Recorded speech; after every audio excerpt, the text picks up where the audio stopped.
اعوذ باللہ من الشیطان الرجیم بسم اللہ الرحمن الرحیم حدثنا ابو الیمان الحکم بن نافع قال اخبرنا شعیب عن زہری قال اخبرنا عبید اللہ بن عبد اللہ بن عتبۃ بن مسعود ان عبد اللہ بن عباس اخبرہ ان ابا سفیان بن حرب اخبرہ ان ہرقل ارسل الیہ فی رکب من قریش وکان تجارا بالشام فی المدۃ التي كان رسول اللہ صلی اللہ علیہ وسلم مادہ فیہا ابا سفیان وکفار قریش۔ یہ جو حدیث آپ پڑھنے جا رہے ہیں اس حدیث کو حدیث ہرقل کہتے ہیں۔ کیا کہتے ہیں؟ حدیث ہرقل۔ بات سمجھ میں آ رہی ہے؟ ہرقل یہ روم کا بادشاہ تھا۔ کیا تھا؟ روم کا بادشاہ تھا۔ اس کا لقب قیصر ہے۔ کیا ہے لقب؟ قیصر۔ یہ ہرقل ہا کے کسرہ کے ساتھ اور را کے فتح کے ساتھ پڑھا جائے گا، اور یہی کیا ہے؟ مشہور ہے۔ سمجھ میں آئی بات؟ اب بعض لوگوں نے را کو ساکن اور کاف پر کسرہ دیا ہے۔ را کو ہرقل، را کو ساکن دیں گے، کاف کو کسرہ کر دیں گے اور را کو ساکن دیں گے، تو کیا ہوگا؟ ہرقل۔ ٹھیک ہے۔ ہرقل یہ مشہور ہے زیادہ، سمجھ میں آ رہی بات؟ اچھا، یہ ہرقل روم کا بادشاہ تھا۔ روم کے بادشاہوں کو، جو روم کا بادشاہ ہوتا تھا اس کا لقب قیصر۔ آپ نے سنا ہوگا نا قیصر و کسریٰ۔ قیصر و کسریٰ سنے ہیں؟ تو روم کے جو بھی بادشاہ ہوتا تھا، قیصر کسی کا نام نہیں تھا، لقب تھا۔ روم کا جو بھی بادشاہ ہوتا تھا اسے قیصر کے لقب سے ملقب کیا جاتا تھا۔ جیسے ایران کا جو بادشاہ ہوتا تھا فارس، اسے کسریٰ کہا جاتا تھا۔ کیا؟ ایران کا جو بادشاہ ہوتا تھا، ترک کا بادشاہ جو ہوتا تھا اسے خاقان کہا جاتا تھا۔ ترک کا جو بادشاہ ہوتا تھا اسے کیا کہا جاتا تھا؟ خاقان۔ چین کا جو بادشاہ ہوتا تھا اسے فغفر کہا جاتا تھا۔ فغفر، سمجھ میں آ رہی بات؟ ہندوستان کا جو بادشاہ ہوتا تھا اسے رائے کہا جاتا تھا۔ کیا؟ لقب ہے، لقب، القاب۔ قبط کا جو بادشاہ ہوتا تھا اسے فرعون کہا جاتا تھا۔ شہروں کے نام الگ الگ ہیں، دیش کے نام ہیں۔ عزیز مصر آپ نے سنا ہوگا، جو مصر کا بادشاہ ہوتا تھا اسے عزیز کہا جاتا تھا۔ جو حبشہ کا بادشاہ ہوتا تھا اسے نجاشی کہا جاتا تھا۔ سنے ہوں گے نا؟ تو یہ نام نہیں ہے کسی کے۔ فرعون بھی، یہ جو فرعون ہے نا، یہ فرعون اس کا نام نہیں ہے، اس کا نام نعمان ہے۔ کیا ہے؟ بڑی لمبی داستان ہے اس کی، کبھی وقت یا موقع آئے گا تو پھر بتایا جائے گا آپ کو۔ لیکن جو مصر جو بادشاہ بنا تو اس کا لقب کیا پڑ گیا؟ فرعون۔ سمجھ میں آ رہی ہے بات؟ یہ جو ہرقل ہے اس کے تعلق سے کہ مسلمان تھا یا نہیں اختلاف ہے، لیکن صحیح قول یہی ہے کہ یہ اسلام نہیں لایا، مسلمان نہیں مرا، بلکہ حالت کفر ہی پر ہو۔ اسی نے سب سے پہلے دینار ایجاد کیا۔ جو دراہم و دنانیر چلتے ہیں نا، سب سے پہلے ہرقل ہی نے دینار ایجاد کیا۔ دہائیوں تک حکومت کرتے رہے۔ حضور صلی اللہ تعالیٰ علیہ وسلم نے ایک خط لکھا تھا دعوت عام ہونے کے بعد۔ جو ارد گرد کے بادشاہ تھے ان بادشاہوں کو حضور صلی اللہ تعالی وسلم نے خط لکھا تھا، خطوط لکھے تھے۔ انہی بادشاہوں میں سے ایک بادشاہ ہرقل بھی تھا۔ ہرقل کو بھی اللہ کے رسول صلی اللہ تعالی علیہ وسلم نے خط لکھا اور حضرت دحیہ کلبی رضی اللہ تعالی عنہ کے ہاتھوں ہرقل کے پاس پہنچایا۔ حضرت دحیہ کلبی بصرہ کے حکمراں کے پاس پہنچے، پھر وہاں سے ان کے پاس پہنچایا۔ جب یہ خط ان کے پاس ہرقل کے پاس پہنچا تو اس نے کیا کیا معلوم ہے؟ اس کو بالکل تعظیم و تکریم کے ساتھ ایک باکس میں بند کر کے رکھ دیا، احترام کے ساتھ۔ اس خط کی تعظیم کی کا اثر اور تعظیم کا فیض ہرقل کو یہ ملا کہ کئی سالوں تک، دہائیوں تک، تقریباً 32 سالوں تک وہ حکومت کرتا رہا،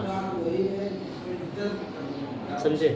اور وہ بتاتے ہیں کہ اسی خط کے صدقے طفیل ہم جنگیں جیتے تھے اور ہماری حکومتیں چلتی تھی۔ تو جب تک وہ خط موجود تھا، حضور صلی اللہ تعالی وسلم کا وہ خط جب تک موجود تھا تب تک وہ بادشاہ رہے، ان کی سلطنت چلتی رہی۔ اور یہ خط خسرو پرویز کو بھی بھیجا گیا ہے نا، نام سنا ہے؟ وہی بادشاہ تھا دوسرے دیش کا، لیکن اسے پھاڑ دیا۔ کچھ ہی دنوں میں اس کی حکومت چلی گئی، کچھ ہی دنوں میں اس کی حکومت چلی گئی۔ تو جب ہرقل کے پاس خط پہنچا تو حضرت ابو سفیان اپنی کچھ لوگوں کو اپنی جماعت کے ساتھ تجارت کے لیے گئے ہوئے تھے، ملاقات ہوئی کہ چلے پوچھ لیتے ہیں۔ جو تذکرہ ہے حضرت ابو سفیان اور ہرقل کے مابین جو گفتگو ہوئی ہے، اس گفتگو کو یہاں پہ بیان کیا گیا اس حدیث سے۔ سمجھ میں آ رہی بات؟ مزید باتیں بھی ہے۔ اچھا، یہ اس حدیث کو اس باب میں لانے کی ضرورت کیا تھی؟ باب کیا ہے؟ باب ہے بابو کیفا کانا بدء الوحی، بات تو وہی کی چل رہی ہے، اور یہاں پر ہرقل کی حدیث لانے کی ضرورت کیا؟ اس کو کیا بولا جاتا ہے؟ حدیث ہرقل۔ اس باب میں اس حدیث کو لانے کی ضرورت کیا تھی؟ تو مناسبت کیا ہے؟ مطابقت کیسے دیں گے اس باب میں، اس حدیث میں اور باب میں مطابقت کیسے ہوگی؟ تو کہہ رہے دیکھیے، اس حدیث پاک میں ان تمام اوصاف کو ذکر کیا گیا ہے جن پر وحی نازل کی جاتی ہے۔ جب حدیث پڑھیں گے آپ کو سمجھ میں آئے گا کہ اس حدیث میں ان تمام اوصاف پر مشتمل ہے، ان تمام اوصاف کے ذکر پر مشتمل ہے جن پر وحی نازل کی جاتی ہے۔ بات آ گئی نا وہی کی؟ ہاں، اچھا، اس کے بعد یہ ہے کہ اس حدیث پاک میں حضور صلی اللہ تعالی وسلم کی ابتدائی کیفیت اور حالت کو بیان کیا گیا۔ ابتدائی کیفیت اور حالت کو بیان کیا گیا۔ ابتدائی کیفیت اور حالت جب وہی نازل ہو رہی تھی۔ اچھا، ایک اور یہ کہ اس حدیث پاک میں جو آیات کریمہ کریمہ ہے وہ مشتمل ہے اس بات پر کہ اللہ تبارک و تعالیٰ اپنے نبیوں کی طرف وحی نازل فرماتا ہے۔ تو اس طریقے سے اس حدیث کو باب سے مناسبت اور مطابقت حاصل ہے۔ سمجھ رہے ہیں آپ؟ چلیے سنیے پہلے، اس کے بعد پھر آگے بڑھتے ہیں۔ اخبرنی عبید اللہ بن عبد اللہ بن عتبہ بن مسعود ان عبد اللہ بن عباس، حضرت عبداللہ ابن عباس رضی اللہ تعالی عنہما سے روایت ہے، اخبرہ ان کو خبر دی ان ابا سفیان بن حرب، ابو سفیان بن حرب نے ان کو خبر دی ہے کہ اخبرہ ان ہرقل ارسل علیہ فی رکب من قریش، کہ ہرقل نے ایک قاصد کو بھیجا، قاصد کو بھیج کر بلایا قریش کی جماعت کو، قریش کی ایک جماعت کو۔ یہ رکب، یہ کس کی جمع ہے؟ راکب کی۔ کیا؟ راکب کی، یعنی جو شتر سوار تھے۔ وَكَانُوا تُجَّارًا بِالشَّامِ فِي الْمُدَّةِ الَّتِي كَانَ رسول اللہ صلی اللہ تعالی علیہ وسلم مَعَدَّ فِيهَا أَبَا سفیان وَكُفَّارَ قُرَيْشٍ، اور اس وقت وہ بغرض تجارت شام میں موجود تھے۔ وہ جماعت کہاں تھی؟ شام میں۔ کیا کرنے گئی تھی؟ تجارت کے لیے۔ کس مدت میں؟ التی کان رسول اللہ صلی اللہ تعالی علیہ وسلم معدہ فیہا ابا سفیان و کفار قریش. اس مدت میں، اس وقت میں جس وقت اللہ کے رسول صلی اللہ علیہ وسلم حضرت ابو سفیان اور کفار قریش کے درمیان عارضی صلح کی ہوئی تھی. کیا معاہدہ تھا، عارضی صلح اور معاہدہ تھا. اب یہ معاہدہ وہی ہے جس صلح حدیبیہ ہے، صلح حدیبیہ کے موقع پر. تو صلح حدیبیہ جو ہوا تھا نا، وہی اسی معاہدے کی بات ہے اور اسی صلح کی بات ہے. سمجھ میں آ رہی بات؟ کہہ رہے ہیں فَأَتَوْهُ، تو وہ ان کے پاس آئے. وَهُمْ بِإِلْيَا، اور وہ کہاں تھے؟ ایلیا میں. معلوم ہے بیت المقدس کیا کہاں تھے؟ بیت المقدس میں تھے. فَدَعَاهُمْ فِي مَجْلِسِهِ، تو انہوں نے ان کو اپنی مجلس میں بلایا. ہرقل نے انہیں اپنی مجلس میں بلایا، جو تاجر حضرات تھے. وَحَوْلَهُ عُلَمَاءُ الروم، اور ان کے ارد گرد روم کے لیڈران تھے. شہر روم کے سردار موجود تھے. ثم دعاهم، پھر ہرقل نے انہیں بلایا. ودعا ترجمانہ، اور اپنے ترجمان کو بلایا. ترجمانہ 4 لغات ہیں اس میں. کتنے؟ 4 لغات ہیں. تا جیم دونوں کو ضمہ کے ساتھ، دونوں کو فتح کے ساتھ، ایک کو ضمہ کے ساتھ ایک کو فتح کے ساتھ، اور الٹا کر لو. ترجمان، ترجمان. ٹھیک ہے، 4 لغات ہیں. ترجمان ہی اپنے ترجمہ. اب ترجمان کسے کہا جاتا معلوم ہے؟ ٹرانسلیٹر. ایک زبان کو دوسری زبان میں جو منتقل کرے، ٹرانسلیٹ کرے، اسے کیا کہا جاتا ہے؟ دعا ترجمانہ، اپنے ترجمان کو بلایا. فقال ایکم اقرب نسبا بهذا الرجل الذي يزعم انه نبی. سوالات سنیے کیا کیا سوال کرتا ہے، بڑے مزیدار حدیث ہے. کہتے ہیں وہ کہنے لگا، کس نے؟ ہرقل نے کہا.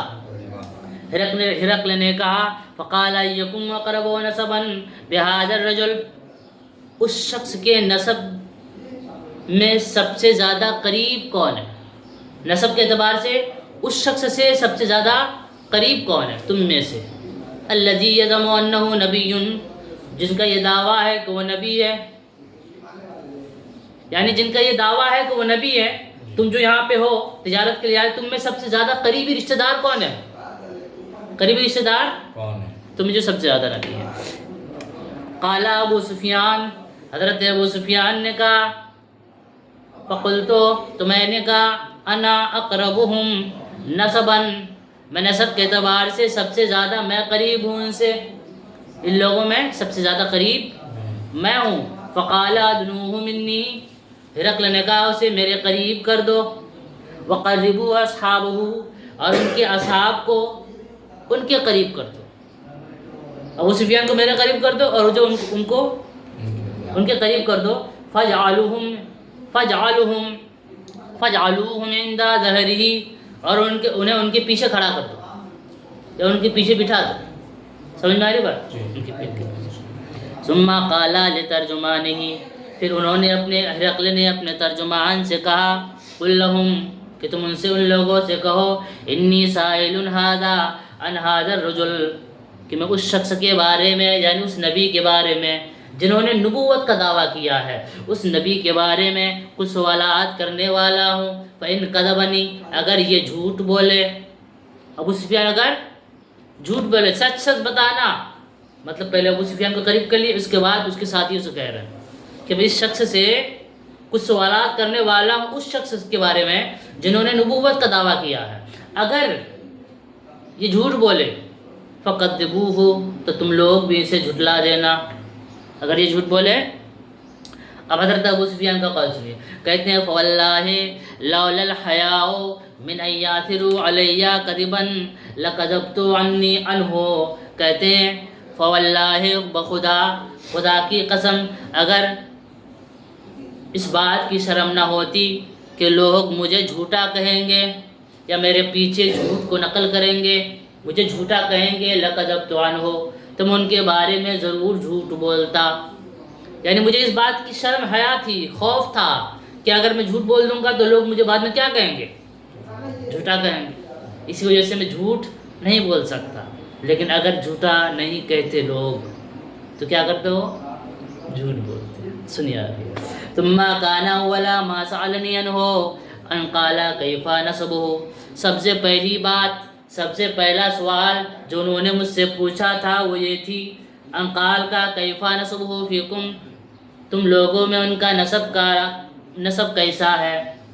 تم لوگوں میں ان کا نسب کیسا ہے؟ قلت تو میں نے کہا ہوا فینا ذو نسب. وہ تو ہم میں عالی نسب ہے، عمدہ نسب ہے، بہتر نسب والے ہیں. کیا؟ حضرت عبد المطلب. قال فهل قال هذا القول منكم احد قط قبله. دوسرا سوال. پہلا سوال کیا ہے؟ تم میں عمدہ نسب، تم لوگوں میں ان کا نسب کیسا ہے؟ دوسرا سوال یہ کہہ رہے ہیں فهل قال هذا القول منكم احد قط قبله. کہہ رہے کیا تم میں سے کسی شخص نے اس سے پہلے یہ دعویٰ کیا ہے؟ تم میں سے کسی شخص نے اس سے پہلے یہ نبوت کا دعویٰ کیا ہے؟ قل تو ابو سفیان کہتے ہیں لا، نہیں کسی نے نہیں کیا ہے. قال پھر کہتا ہے فَهَلْ كَانَ مِنْ آبَائِهِ مِنْ مَلِكٍ. کیا اس کے آباء و اجداد میں سے کوئی بادشاہ تھا؟ قل تو میں نے کہا، وہ کہتے میں نے کہا لا، نہیں تھا. قالا کہا اشراف الناس اتبعوه ام ضعفاؤہم. کہ ان کی پیروی شریف لوگ، اونچے طبقے کے لوگ کرتے ہیں یا کمزور لوگ کرتے ہیں؟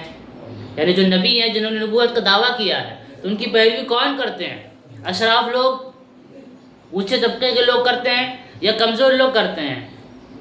قل تو میں نے کہا بل ضعفاؤہم. ان کی پیروی کون کرتے ہیں؟ کمزور لوگ کرتے ہیں. قالا پھر کہا ایزیدون ام ینقصون. کیا وہ بڑھ رہے ہیں؟ ان کی تعداد بڑھ رہی ہے یا ان کی تعداد گھٹ رہی ہے، کم ہو رہی ہے؟ قل تو کہتے میں نے کہا بل یزیدون، ان کی تعداد بڑھ رہی ہے. قال فهل يرتد احد منهم سخطة لدينه بعد ان يدخل فيه. پھر کیا ان میں سے کوئی شخص ان کی دین کو ناپسند کر کے اس میں داخل ہونے کے بعد پھرا ہے؟ یعنی پہلے داخل ہو گیا، داخل ہونے کے بعد کیا وہ ناپسند کر کے اس دین سے واپس آیا ہے، مرتد ہوا ہے؟ مطلب یہ ہاں. کہتے ہیں قل تو میں نے کہا لا.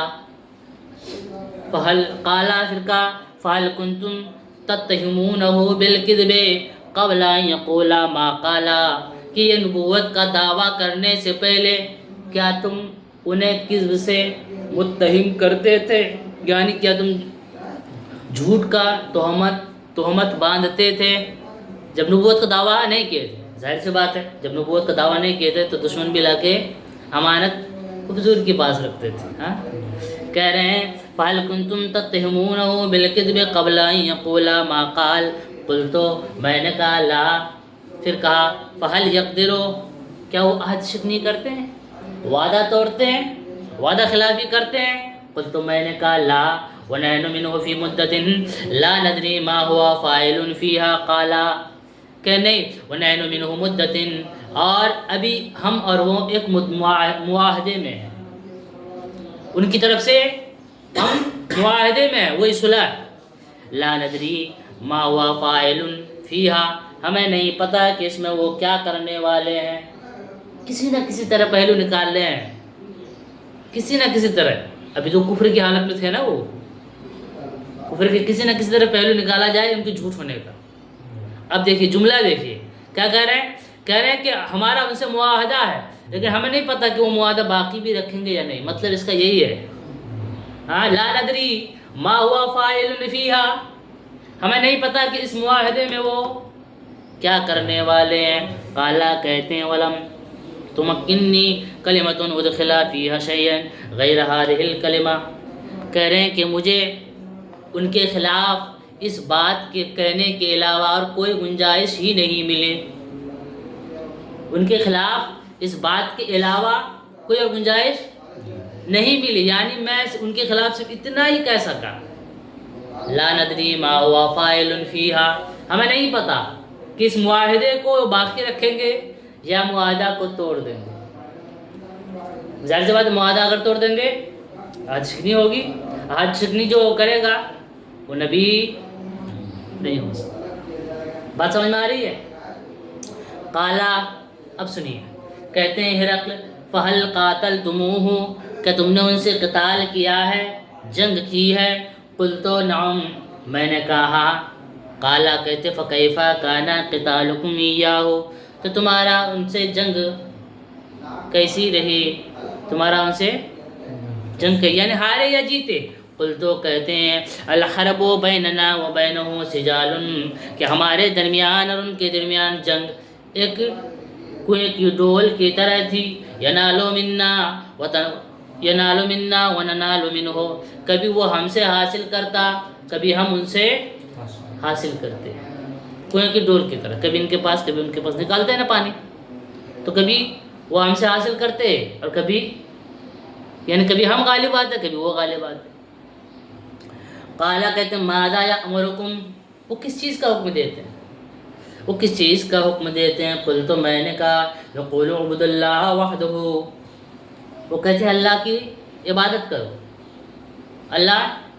ایک اللہ کی عبادت کرو، ولا تشرکوا بہ شیئا، اور اس کے ساتھ کسی کو شریک نہ ٹھہراؤ، واترکوا ما یقول آباؤکم، اور اس کو چھوڑ دو جن کو تمہارے آبا و اجداد کہتے تھے، وَيَأْمُرُونَ بِالصَّلَاةِ وَالصِّدْقِ وَالْعَفَافِ وَالصِّلَةِ، اور وہ ہمیں نماز، سچائی، پاک دامنی اور صلہ رحمی کا حکم دیتے ہیں، صلہ رحمی کا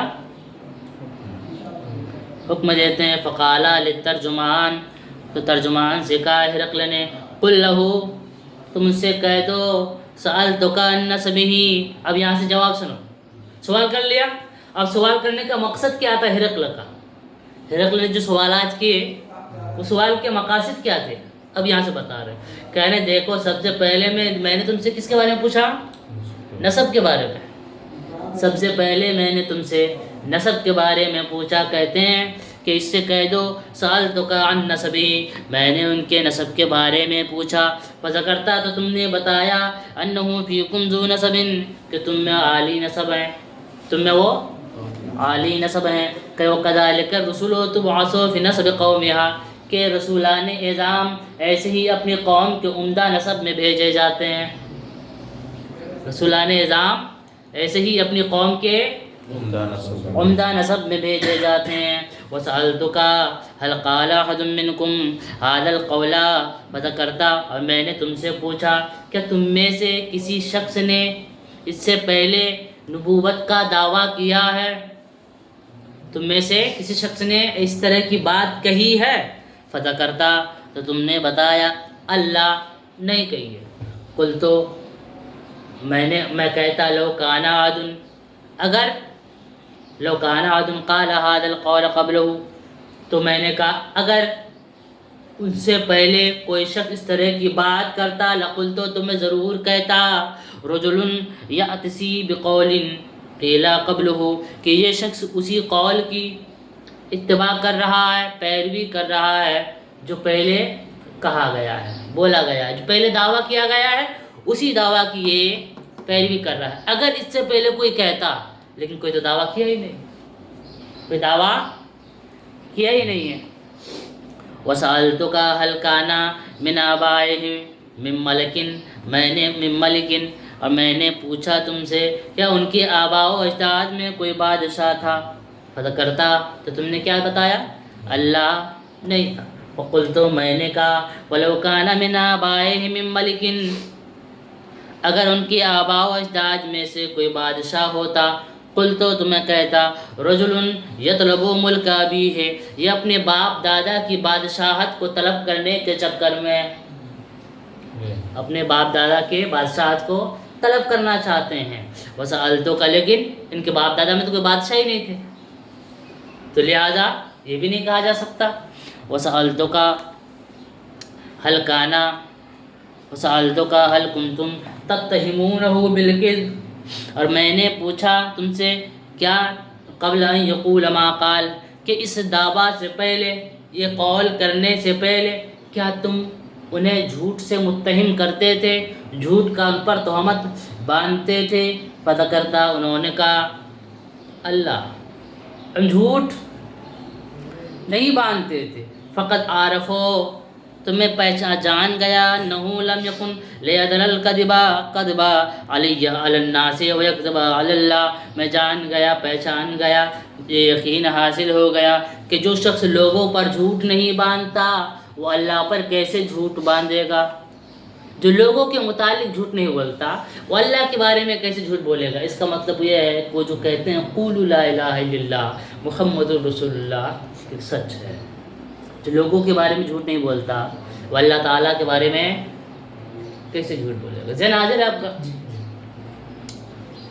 اچھا آگے سنیے، وسألتک اشراف الناس اتبعوہ ام ضعفاؤہم، میں نے تم سے پوچھا کہ ان کی پیروی کون لوگ کرتے ہیں، سرداران قریش کرتے ہیں یا ضعیف لوگ کرتے ہیں، اونچے طبقے کے لوگ کرتے ہیں یا نیچے طبقے کے لوگ کرتے ہیں، طاقتور کرتے ہیں یا کمزور کرتے ہیں؟ فذکرتا، تو تم نے بتایا، ان ضعفاؤہم اتبعوہ، کہ ان کی پیروی کون کرتے ہیں؟ کمزور لوگ کرتے ہیں۔ وہ اتباع الرسول، کہتے ہیں ابتدا میں یہی رسول کے یہ متبع ہوتے ہیں، یعنی جتنے بھی رسولان نظام آئے سب کا سیم حال، شروع میں کمزور لوگ ہی ان کی اتباع کرتے ہیں۔ ایک نشانی یہ بھی ہے کہ کمزور لوگ ان کی کیا کر رہے ہیں؟ اتباع کر رہے ہیں۔ وسألتک ایزیدون ام ینقصون، میں نے تم سے پوچھا کیا ان لوگوں کی تعداد، جن لوگوں نے ان پر ایمان لائے، ان کی پیروی کر رہے ہیں، بڑھ رہی ہے یا گھٹ رہی ہے؟ فذکرت انہم یزیدون، تو تم نے بتایا کہ ان کی تعداد بڑھ رہی ہے۔ وکذالک امر الایمان حتی یتم، کہہ رہے ایمان ایسے ہی کامل ہوتا ہے، ایمان ایسے ہی کامل ہوتا ہے۔ وسألتک، اور میں نے تم سے پوچھا ایرتد احد سخطۃ لدینہ بعد ان یدخل فیہ، کیا کوئی شخص اس دین میں داخل ہونے کے بعد، ان کی شریعت میں داخل ہونے کے بعد ان کے دین کو ناپسند کر کے واپس پلٹا ہے؟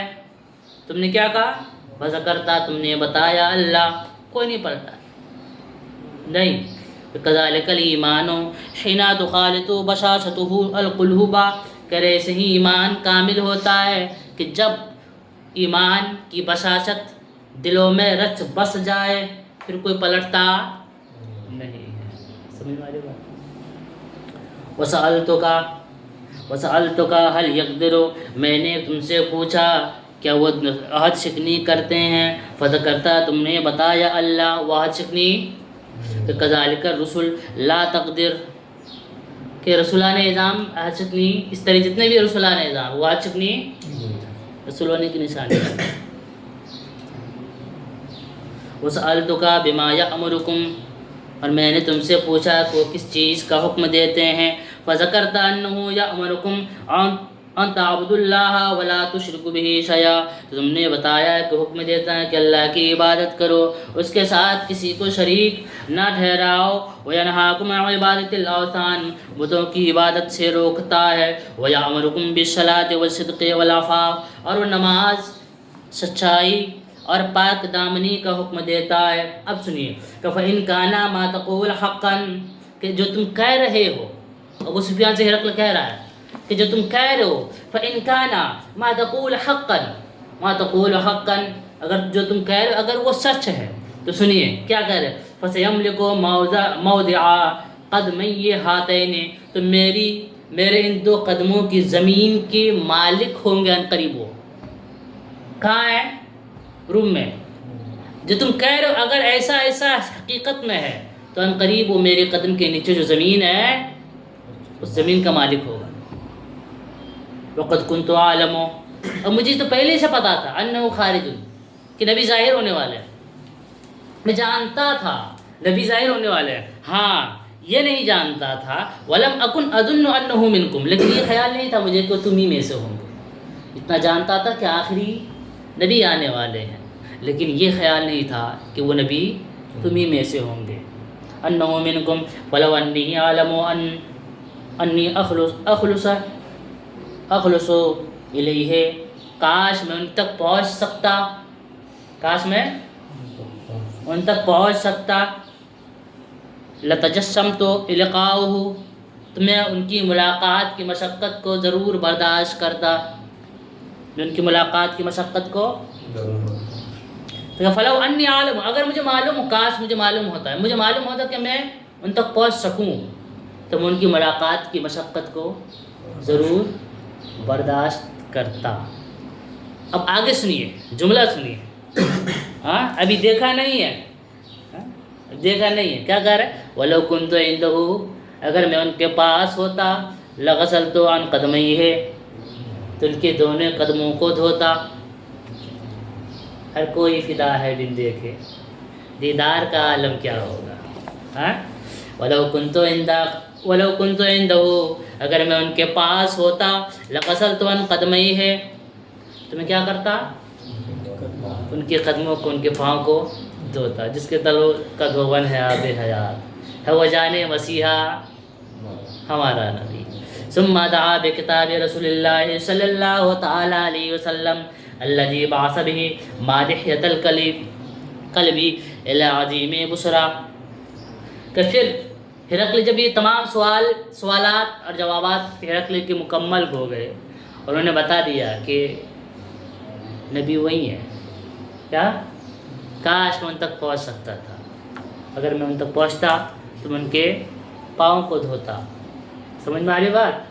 اب کیا کہہ رہے ہیں؟ جو خط بھیجا تھا نا اللہ کے رسول نے، اللہ کے رسول نے جو خط بھیجا تھا، پہلے بتایا نہیں ہرقل نے کہ خط بھیجا ہے، پہلے سوالات جواب مکمل کر لیے، اس کے بعد پھر اللہ کے رسول صلی اللہ علیہ وسلم کے خط کو منگوایا، ہرقل خط کو منگوایا۔ دعا بکتاب رسول اللہ صلی اللہ تعالی علیہ وسلم الذی بعث بہ مادحیۃ القلب، جو دیا قلبی کے ذریعے اللہ کے رسول صلی اللہ تعالی علیہ وسلم نے بھیجا تھا بصرا کے امیر کے پاس۔ فدفعہ عظیم بصرا، تو بصرا کے امیر نے کدھر دیا؟ کس کو دیا؟ ہرقل کو دیا۔ فقرأه فإذا فيه بسم الله الرحمن الرحيم من محمد عبد الله ورسوله إلى هرقل عظيم الروم سلام على من اتبع الهدى۔ تو کیا فقرأه، تو اس خط کو پڑھا تو اس میں کیا لکھا تھا؟ بسم اللہ الرحمن الرحیم، یہ خط محمد جو اللہ کے بندے اور اس کے رسول ہیں ان کی طرف سے روم کے عظیم بادشاہ ہرقل کی جانب ہے۔ سلام علی من اتبع الہدی، سلام ان پر جنہوں نے ہدایت کی پیروی کی۔ اب وہ خط کیا ہے، اس کے تمہید یہ کل خط کا جو ہے نچوڑ پڑھیں گے، اصل خط کیا ہے، اس میں کیا لکھا تھا، پھر کل پڑھیں گے، ٹھیک ہے؟